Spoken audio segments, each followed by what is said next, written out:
Bwana Yesu asifiwe. Jina la Bwana libarikiwe. Tunawasalimu tena katika jina la Yesu Kristo. Tutafungua kitabu kile kile cha Luka sura ya 8 mstari wa 17. Tutasoma mpaka verse ya 18. Kwa maana hakuna neno lililositirika ambalo halitafunuliwa, wala lililofichwa ambalo halitajulikana na kutokea wazi. Jiangalieni basi jinsi msikiavyo, kwa kuwa mwenye kitu atapewa, na yule asiye na kitu atanyang'anywa hata kile ambacho anazaliwa kuwa nacho. Amen. Amina. Ninajua hivi, ndugu zangu wapendwa, sisi kama Wakristo, kama tuliamini Yesu Kristo, ni kwa sababu tunataka tuingie mbinguni, na kuingia kwetu mbinguni tunataka pia tupewe taji. Jambo la kwanza ni kwamba Kristo hatasahau kazi ya mtu. Kama umefanya kazi njema, Kristo hataisahau, atakwenda kukulipa. Kitabu cha Waebrania sura ya 6 mstari wa 10 hadi 11. Biblia inasema hivi, nasoma katika jina la Yesu. Amen. Kwa maana Mungu si mzalimu hata aisahau kazi yenu na pendo lile mlilolidhihirisha kwa jina lake, kwa kuwa mmewahudumia watakatifu, hata hivi sasa mngali mkiwa mnahudumia. Nasi twataka sana kila mmoja wenu aidhihirishe bidii ile ile kwa utimilifu wa matumaini hata mwisho. Amen. Bwana Yesu asifiwe. Aseme Mungu si mzalimu. Mungu hatasahau kazi njema ambayo mmefanya. Hapa nasema ya kwamba hawa watu walikuwa wanahudumia watakatifu. Kila kazi njema ambayo ulifanya kwa ajili ya Mungu, kila kazi ambayo ulifanya kwa ajili ya Kristo, hiyo ndio utalipwa kwa ajili yake. Miongoni mwa matendo ambayo Kristo ataangalia ni kama ulihudumiaga watakatifu, ulihudumiaga watu wa Mungu. Jambo lingine la pili, Yesu ataangalia namna gani ulivyomtumikia katika uaminifu. Hiyo tunaweza kusoma katika kitabu cha Wakorintho wa kwanza sura ya 9 mstari wa 4 hadi 27. Hatutasoma ile, lakini tutakusomea nyumbani. Pale kuna habari za mtumishi wa Mungu Paulo, ambazo zinaonyesha ya kwamba yeye Paulo alimtumikia Mungu kwa uaminifu wote. Palikuwa mambo ambayo yalikuwa faida kwa Paulo. Palikuwa mambo ambayo angeweza kusema, angeweza kufanya naye kama mitume wengine, lakini yeye hakuweza kuyafanya. Kwa hivyo alikuwa mwaminifu. Kwa mfano, kama ukisoma ile andiko pale, utakutana mitume wengine akina Petro na wengine na ndugu zake na Yesu, katika safari za Injili walikuwa wanaenda hata na mafamilia zao, wanaenda na wake zao katika hizo safari za Injili. Na wanapoenda na zile familia zao, ilikuwa inabidi wagharamie kwa sababu wako na familia. Kuna mambo mengi ambayo Paulo kama mtumishi wa Mungu ambayo angeweza kupata faida kwa watu au kwa makanisa, lakini hakufanya hivyo. Ni kusema kwa ajili ya Kristo aliamua kuacha mambo mengine ambayo yalikuwa faida kwake. Kwa hiyo hilo nalo liko miongoni mwa mambo ambayo Kristo ataangalia kama ulimtumikia kwa uaminifu. Ulikubali kuheba au kuachilia mambo mengine kwa ajili ya Kristo. Biblia inasema katika kitabu cha Wakorintho wa kwanza sura ya 6 mstari wa 12 hadi 13. Inasema ya kwamba vitu vyote ni halali, lakini si vyote vinavyofaa. Amen. Amina. Kuna vitu vingine za kwa kuna droa ya kufanya kama watu wengine, lakini juu ya Kristo unasema hapana, hivi vitu nikifanya havitapatia Yesu wangu utukufu. Unaamua kuacha vile vitu. Hiyo inaonyesha ya kwamba ulikuwa mwaminifu, utalipwa kwa ajili ya ile. Amen. Amina. Kitabu cha Wafilipi 3 mstari wa 7 mpaka wa 8 nayo nasema mambo kama hayo. 3. Kristo ataangalia namna gani ulivyoitikia wale ulivyoheshimu Grand Commission au tume kubwa au agizo kubwa. Yesu alipopanda mbinguni alituachia agizo, alituachia kazi ya kufanya. Katika kitabu cha Mathayo sura ya 28 au 18 mstari wa 19, Yesu anasema ya kwamba enendeni mkawafanye watu kuwa wanafunzi. Ataangalia ile nayo kama ulifanya ile. Amen. Amina. Tuko pamoja? Ndio. Je, ulienda kufanya wengine kuwa wanafunzi wake? Je, ulienda kuhubiri habari njema? Kuna watu ambao uliambia habari njema, kuna watu ambao waliokoka kwa sababu yako wewe. Ile itakuwa miongoni mwa mambo ambayo yatakupatia taji. Kama haukuhubiri mtu, ni kusema haukuheshimu neno la Kristo. haukuheshimu tume kubwa au grand commission, haukuenda, naye alikwambia wende. Kila Mkristo hapa Yesu anamwambia wende, go, ale, wende. Donc sauti ya Yesu inaambia kila Mkristo endaye, soya moya bedu bose moya mwende, ni mugende, genda mwende. Ukienda na kufanya vile alikwambia ufanye, kwenda kuhubiri, utapata zawadi, utapata taji. Mwanamke Msamaria katika kitabu cha Yohana sura ya 4 alipogundua ya kwamba Yesu ni nabii, ni Masihi, yule ambaye alitabiriwa, alikimbia katika mji wake. Alienda kuwaita watu, alienda kuambia watu ya kwamba jamani, nimekutana na mtu kule, mwenyewe ameniambia mambo yangu yote, inawezekana yeye ni yule Masihi ambaye alitabiriwa. Na mji wote mzima ulikuja kwa Yesu Kristo. Mji mzima ulikuja kwa Yesu. Yesu alianza kuhubiri wale watu, wengi wao waliamini katika Wasamaria. Kazi ya huyu mwanamke, alienda akaenda kuita watu kwa Yesu. Ni watu wangapi ambao mama umeshaita kwa Yesu? Utalipwa juu ya hii. Neno lingine ambalo Yesu ataangalia namna gani ulikuwa mshindi juu ya dhambi. Warumi sura ya 6 mstari wa 1 hadi wa 4.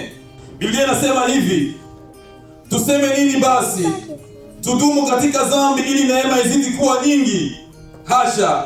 Sisi tuliofia dhambi tutaishije tena katika dhambi? Hamfahamu ya kuwa sisi sote tuliobatizwa katika Kristo Yesu tulibatizwa katika mauti yake?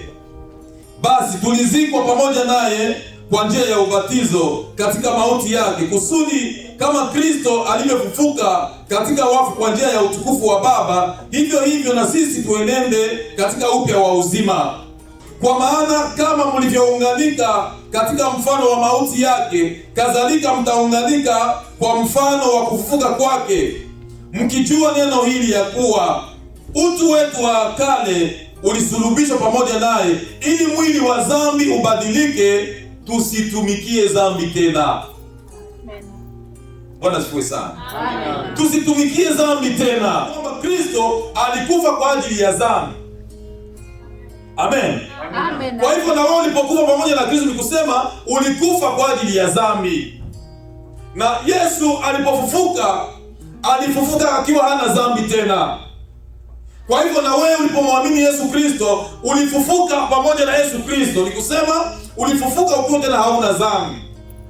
Ndio Biblia inasema hapa kwa verse sisi ya kwamba tukijua hili neno ya kwamba utu wetu wa zamani, ule mie wa zamani, alisulubiwa pamoja na Kristo, kusudi mwili wa dhambi uharibike au mwili wa dhambi ubadilike, ili nisiwe tena mtumishi wa dhambi, situmikie dhambi. Kuwa mtumishi wa dhambi ni kumilikiwa na dhambi, ni kuongozwa na dhambi, ni kuwa chini ya nguvu ya dhambi, ni kuwa chini ya mamlaka ya dhambi. Kristo ataangalia ile. Neno lingine, itapima namna gani ulijerea ulimi wako. Kitabu cha Yakobo sura ya 3 mstari wa 1 hadi mstari wa 9.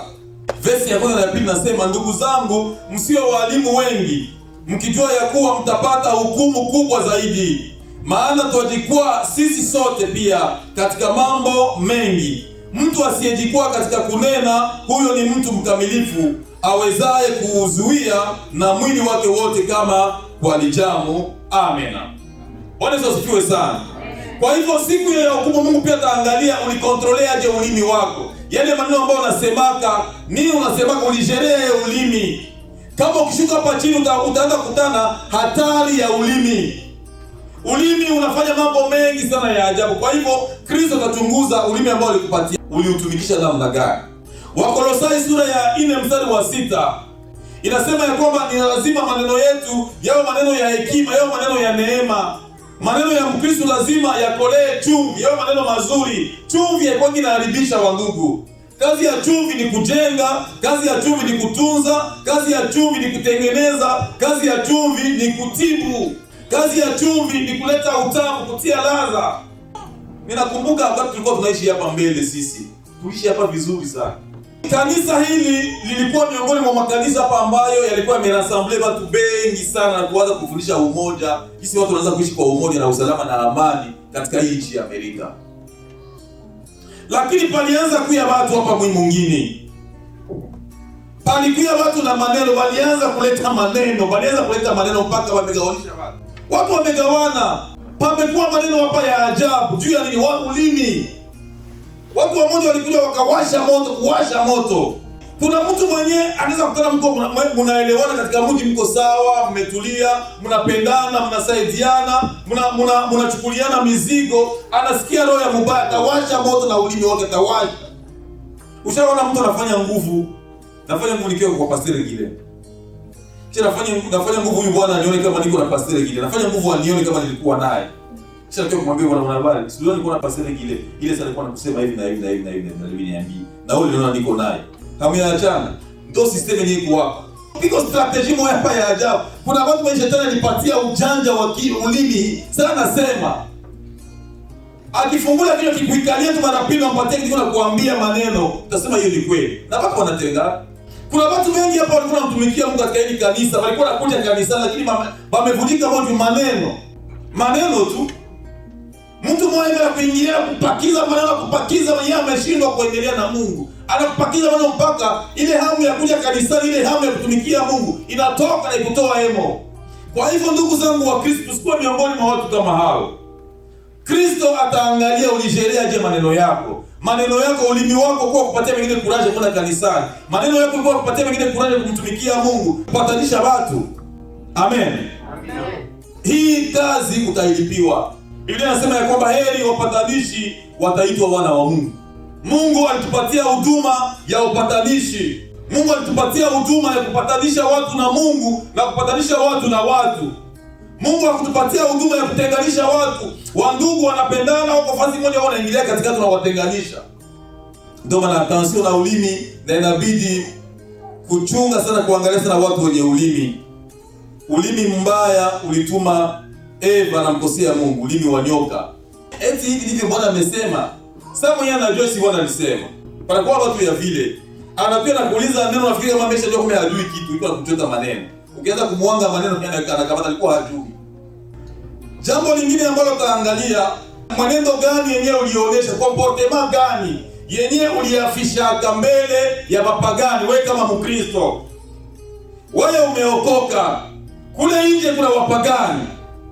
Sasa unaonesha comportement gani mbele yao? Je, unaonesha kama wewe ni Mkristo au uko sawa hebo?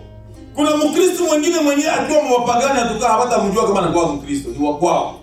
Petro wa kwanza 2:12. Aseme muwe na mwenendo mzuri kati ya mataifa, ili iwapo wawazingizia kuwa watenda mabaya, yatazamapo matendo yenu mazuri, wamtukuze Mungu siku ya kujiliwa. Kuna mtu mwenye banaweza kusimamia kuakizia vitu bana kushutumu mambo, lakini unapoangalia watu wengine wanapoangalia matendo yao unakuwa unasema hapa yule mtu umemsemea bongo. Hakufanya yale mambo. Na mwingine naye bakisikia tu kweli ule ni yeye alifanya vile. Jambo lingine, Kristo ataangalia kama ulikubali kuteswa kwa ajili yake. Wakristo wengi wanakuwa Wakristo wakati piko furaha, piko raha. Lakini shida inapokuja juu ya imani ya Kikristo, wanakuwa wa kwanza kurudia nyuma na kukimbia. Biblia inasema Wafilipi 1:29, aseme mlipewa kwa ajili ya Kristo, si kumwamini tu, lakini na kuteswa pia kwa ajili yake. Kwa hivyo kama tumekuwa Wakristo, haiko tu tuamini Yesu tubishie pale, hapana. Kuna mateso pia, kuteswa pia kwa ajili yake. Kwa hivyo itafika ile siku ya hukumu, ataangalia, je, ulikubali kuteswa kwa ajili yake? Mateso yalipokuja ulikimbia, ulimkana Yesu. Sanja ilikupiga, je, unaendelea kuwa mwaminifu au uliamua kwenda kuanza kuiba? Na kama uliteswa kwa ajili ya Kristo kweli, utapata taji. Utaitwa mshindi. Nakwambia mwanangu, umeshinda kwa sababu ulivumilia mateso, atakukuronea, atakutia taji. Waraka wa kwanza wa Petro sura ya 2 mstari wa 19 au 19 mpaka 21 au 21. Inasema tena maneno ya vile tutasoma pale. Yesu ataangalia namna gani ulivyoshirikiana na watu wasioamini. Kitabu cha Wakorintho wa pili sura ya 6 mstari wa 14 hadi 16 inasema ya kwamba msifungwe nira pamoja na wasioamini. Msishirikiane pamoja na wasioamini, kwa sababu hakuna urafiki kati ya Mkristo na mpagani. Ataangalia pia ile. Hakuna urafiki kati ya nuru na giza. Ataangalia ile. Kufungwa nira ni kusema ni kuambatana katika mambo yao. Hayakuwa kesio ya kuwa na rafiki ambaye si Mkristo, hapana, haiko ile. Hayakuwa kesi ya kuwa na rafiki mwenye ni mpagani. Hapana, unaweza kuwa na rafiki ambaye ni mpagani, kuna siku unaongea naye maneno ya Mungu, na pia unaweza kushirikiana naye, kuambatana naye katika mambo yake ya giza, unaenda naye, ni rafiki yako, mnashirikiana naye katika yale mambo. Hakuna urafiki kati ya wewe ambaye uko kanisa, uko hekalu la Kristo, na sanamu. Niliwahi kusema ya kwamba sanamu ni kitu chote kile kenyewe unaweza kuinua na kukiabudu, au kwa mawazo au kwa matendo. Nguo yako inaweza kuwa sanamu, gari yako inaweza kuwa sanamu kwako, nyumba yako inaweza kuwa sanamu kwako, pesa yako inaweza kuwa sanamu kwako. Ni kitu chote kile ambacho umeinua na kukiabudu, kupatia heshima badala ya Mungu, kuweka nafasi ya Mungu. Kazi yako inaweza kuwa sanamu. Yesu ataangalia ile, na akikutana ya kwamba ulijiepusha na ile, atakukroni, atakupatia taji. Kristo ataangalia namna gani watoto walivyowaheshimu wazazi wao. Ataangalia namna gani wanawake wa Kristo walivyowatii waume zao. Ataangalia namna gani wanaume wa Kristo walivyowapenda wake zao. Ataangalia namna gani watumishi wa Kristo walivyowatii mabosi wao. Ataangalia namna gani wazazi waliwachokoza watoto wao. Hivyo navyo utabilipiwa au utakosa kulipwa. Kama Mungu alisema ya kwamba heshimu baba yako na mama yako, unapotii ile amri atakupatia taji. Ndio mnafanya ile kwa bidii kama kumtumikia Mungu, kwa sababu hiyo ni amri ya Mungu. Heshimu baba yako na mama yako kwa sababu Mungu amekwambia muheshimu, waheshimu. Na kama unatii ile atakulipa. Ataangalia namna gani wanawake walivyowatii waume zao. Sababu Mungu anaambia wanawake wa Kristo wawatii waume zao. Kwa hivyo mwanamke akimtii mume wake, ataenda mbele za Kristo, ataangalia, je, ulimtii mume wako? Ndio ulimtii, atakupatia taji. Amen. Amen. Ataangalia wababa wa Kristo jinsi walivyowapenda wake zao. Unaenda mbele ya Kristo, anaangalia ulipenda mke wako, ndio ulimpenda kwa uaminifu, atakupatia taji, utimize neno la Mungu. Ndio wanatufanya ile bila manunguniko, kwa sababu ni amri ya Mungu. Uko mzazi mwenyewe, watoto wanashindwa kujua wakamatie wapi. Barafanzi yake hivi haupendi, ndio uko complicated. Unachokoza watoto wa provoke.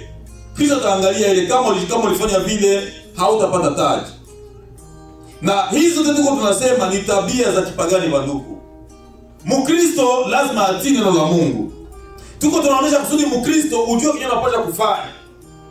Ataangalia pia wewe mtumishi wa Kuluiza Food, wewe mtumishi wa Kusentawa, wewe mtumishi wa Daddy Raise, namna gani unaheshimu wa bosi wako, ataangalia ile. Akikuta ulifanya vile, atakukuronia, atakupatia taji. Waefeso sura ya 5 mstari wa 12 au 22.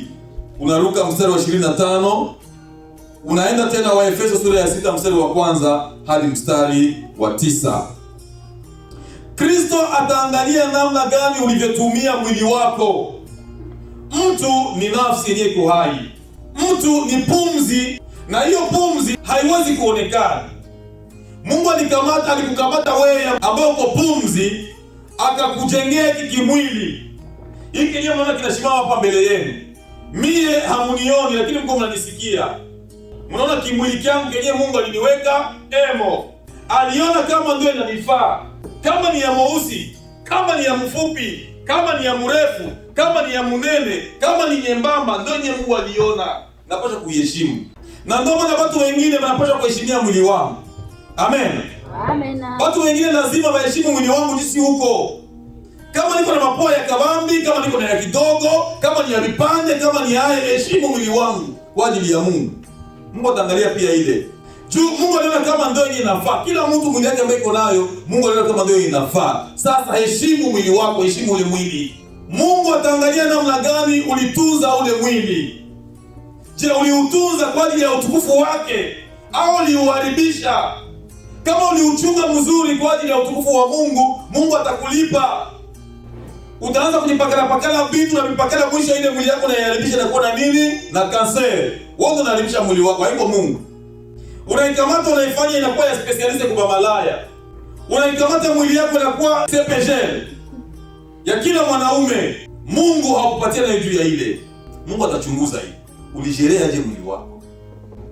Ulitunza aje mwili wako?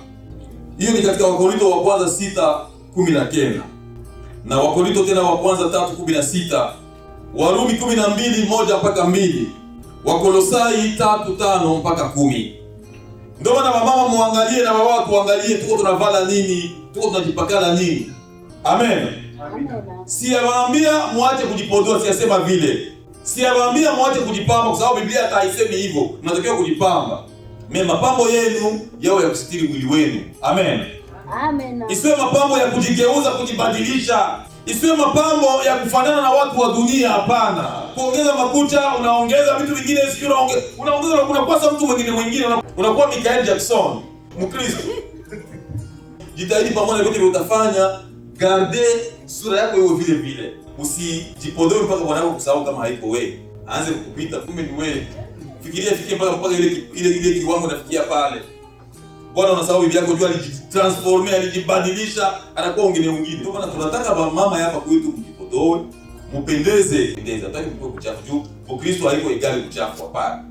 Ukristo ni kupendeza, ni kuwa mzuri kama wana wa Mungu, lakini mapambo yenu yaonyeshe utukufu wa Mungu. Mavazi yenu, manguo yenu yaonyeshe utukufu wa Mungu. Mtu wa miaka 12 aenda kununua nguo ya mtu wa miaka 15. Ile vitu kwa Kristo bado haiko. Kristo atakuuliza ile. Yesu ataangalia ulivala kai. Kama ulivala kama Mkristo, atakupatia tani heshima ulimheshimia. Jambo la mwisho, Kristo ataangalia namna gani ulivyowaheshimu watumishi wa Mungu. Katika kila kanisa Mungu alitia watumishi pale. Ni watumishi wa Mungu. Mungu aliwaweka pale ili wakusaidia, wakuoneshe wenyewe yeye anataka. Watu wa Mungu ni vizuri kufuatia hata watoto wetu waheshimia watumishi wa Mungu. Kinywa cha mtumishi wa Mungu ni kinywa cha Mungu. Amen. Biblia inasema ya kwamba tuko vinywa vya Mungu. Tunasema nafasi ya Mungu. Haya maneno ambayo niko nasema hapa Mungu ndio angeweza kuyasema. Mungesikia sauti iko nasema sitaki mfanane hivi, sitaki mfanane hivi, sitaki mfanane hivi. Lakini amenichagua leo kusudi mimi nisimame, awaambie kupitia mimi kama hataki hivi, hataki hivi, hataki hivi. Awaambie kwamba ipo siku yenyewe mtaenda mbele yake atawalipa kwa vile wenyewe mlifanya. Kama hauheshimiwi utashiriki na mtu mwingine nini? Heshimu watumishi wako, wataangalia ile utalipwa juu ya ile. Ile utapata katika Waebrania 13:17, Wathesalonika wa kwanza 5:12, Waebrania sura ya 13 mstari wake wa 17. 3:17 inasema watiini wenye kuwaongoza na kuwanyenyekea, maana wao wanakesha kwa ajili ya roho zenu kama watu watakaotoa hesabu, ili kwamba wafanye hivyo kwa furaha wala si kwa kuugua, maana isingewafaa nyinyi. Watii watumishi wa Mungu na kuwanyenyekea kama watu ambao watatoa hesabu kwa ajili yenu, wanakesha kwa ajili ya roho zenu. Tunakesha kwa ajili ya roho zenu. Watumishi wa Mungu wanakesha kwa ajili ya roho za watu wa Mungu. Tunaomba Mungu, tunaangalia maandiko, tunamuuliza Bwana unataka tufanye yapi? Unataka tuseme nini? Wakati mko wagonjwa tunaenda Baba, angalia tuko ni wagonjwa. Ndio mashida zote tuko mbele za Mungu kila wakati. Kwa ajili ya hiyo kazi mtumishi wa Mungu anastahili heshima, anastahili pia kusikiliwa. Ni mtu mwenye atatoa hesabu. Watu ambao kwa kama tukiwaongoza vibaya, mkienda vibaya, tutatoa hesabu sisi. Kama kuna vitu wenyewe tuyawaambiaga mko mnafanya, tunaviacha vitu, tutatoa hesabu. Ndio tuliacha mwone muuze mangonye inachanika. Mtu sasa Mkristo ndiye mzuri kuuza nguo ya kuchanika. Mtu sasa Mkristo mtu si kule kunyumba tulizoea kuona, labda mshashanje. Labda basazi wa kunyumba ndio wazima wao. Labda binashani. Si kule kunyumba tuliona basazi wa ndio wana balango za kuchanika, sio vile. Wala mashikini sana, anakosa Joana. Omwa atashona hata na kile kimuziki ya Mungu. Wewe anaonyesha kama hataki kuvala ile na anakosa watu wengine. Ule omwe inasikilika. Hapana mtu mzima kabisa Mkristo ndio kusoko. Uone nguo zile zinashonewa mzuri unaacha huko tafuta ya wapi? Yengine na katika ndio unatafuta. Hapa. Ulikuwa mfu zamani wewe muamini Yesu Kristo. Ulipomwamini Yesu umekuwa mtu mzima. Ulikuwa kichaa zamani haujampokea Yesu Kristo. Sasa umempokea unakuwa mtu mzima, juu Mungu anakaa ndani yako. Mwende mtupe zile manguo. Haziwapatie heshima na hazimpatii Kristo heshima. Ningependa kuona next week watoto wanapewa pale manguo za mzuri. Siwezi chariki tena. Jambo la mwisho, ataangalia kwamba uliyapambaka mafundisho, ulipambaka imani, mapambo kama mafundisho, kama uliweka neno la Mungu ukalipamba. Ataangalia kama unaweza dekore neno la Mungu, uliweka mapambo, ukapendezesha neno la Mungu likapendeza. Tito sura yake ya 2 mstari wa 1 hadi 15. Nitasoma mimi mbio pale. Nataka msikilize. Lakini wewe nena maneno yapasayo mafundisho yenye uzima, wewe Mkristo, ya kwamba wazee wawe wenye kiasi, wastahivu, wenye busara, wazima katika imani na katika upendo na katika saburi. Hivyo hivyo na wazee wa kike wawe na mwenendo wa utakatifu, wasiwe wazingiziaji, wasiwe wenye kutumia mvinyo nyingi. Tazama kwanza pale. Hapa panakuwa matatizo. Juu hata kumaponya mashemasi pale kitabu cha Timotheo wa kwanza sura ya 3. Anasema ya kwamba wasiwe watu wenye kutumia mvinyo nyingi. Tunakuwa tunaprofite ile verse pale tunasikia wanasema mvinyo mingi. Bwana tuambie sana.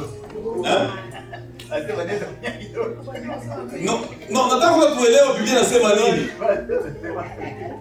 Amen. Watu wanakamatia maverse za hivi. No, Biblia inasema usikunywe tu ya mingi, kunywa tu kidogo. Bandu, mvinyo musanse ya maandiko, musanse ya mtumishi wa Mungu Paulo, haiko alcohol, haiko kileo. Mvinyo ni vin, ni jus. Lakini ukikunywa sana unaweza lewa.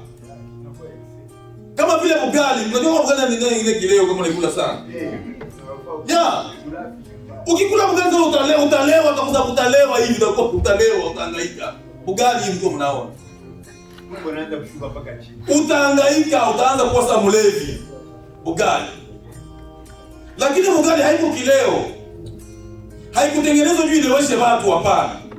Sawa? Ni chakula ambacho unatakiwa kula, unasikia ukadiri, unakula kadiri unatosheka na hiyo chakula. Mimi ukiendelea kula, unakula, sasa utalewa. Utashindwa kushimama, unakula, unaanza lewa. Haiwezekani. Ndio vile mvinyo nayo musanse ya maandiko ni jus, ni divai. Yenyewe kama unakunywa sana unaweza lewa na hiyo. Koka kama unakunywa mingi unaweza lewa. Juu mvinyo kama inatengenezewa leo, jus kama inatengenezewa leo, ukiacha kesho inaweza kuwa pombe. Inaweza lewesha. Kama unakunywa sana inaweza lewesha. Kwa hivyo hii haijamaanisha kwamba tukunywe alcohol ya kidogo, hapana. Haijamaanisha kwamba tukunywe pombe ya kidogo tu tusilewe, hapana. Biblia hairuhusu Mkristo kunywa pombe. Amen.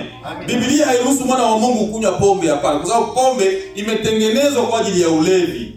Imetengenezwa juu ya kileo. Kuna ezine speciale za kutengeneza vileo vyetu vya watu wenye kulewa. Kwa hiyo msiende kukamata ile. Sawa, kuna kamata ile jua kama uko unafanya dhambi, unamkosea Mungu. Na Mungu ataangalia ile. Je, ulifanyaka ile? Kama ukunywa kileo, atakupatia taji. Amen. Amen. Kwa hivyo ndifaa tukonda stop pale juu ni jaribu kueleza pale.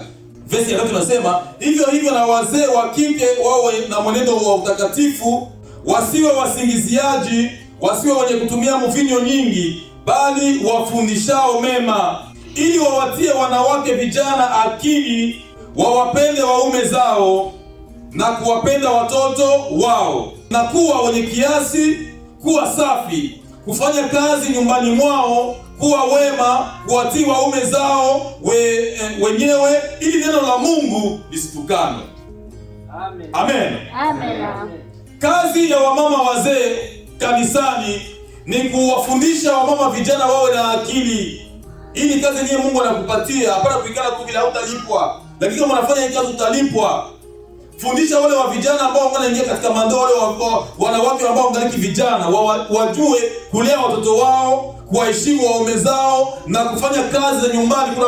Kuna wasichana ambao wameolewa lakini wavivu wa makazi. Kazi yao ni matelefoni tu. Sasa tunaangalia kwa telefoni, kwa status, kwa Facebook, sio pia unasimama. Unafanya kazi nyumbani. Bwana muda wote unakuwa kwa online. Fanya kazi ya Mungu, fanya kazi ya Mungu juu haukuitwa tu juu uamini, lakini nakutezwa pia. Sasa Biblia inasema kama wanakutukana kwa sababu ulifuleta mafundisho ya kweli, si ni mzuri.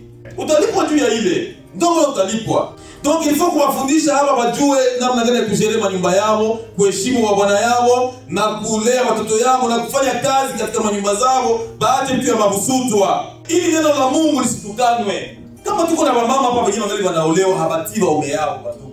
Kanisa tukani wapi? Mtu mama fulani wa mkanisa ila bwana yake hawaelewani. Iko natukana Bwana. Angalia kichwa sasa ya babeli. Angalia kichwa mwanamke anatukana bwana yake vile.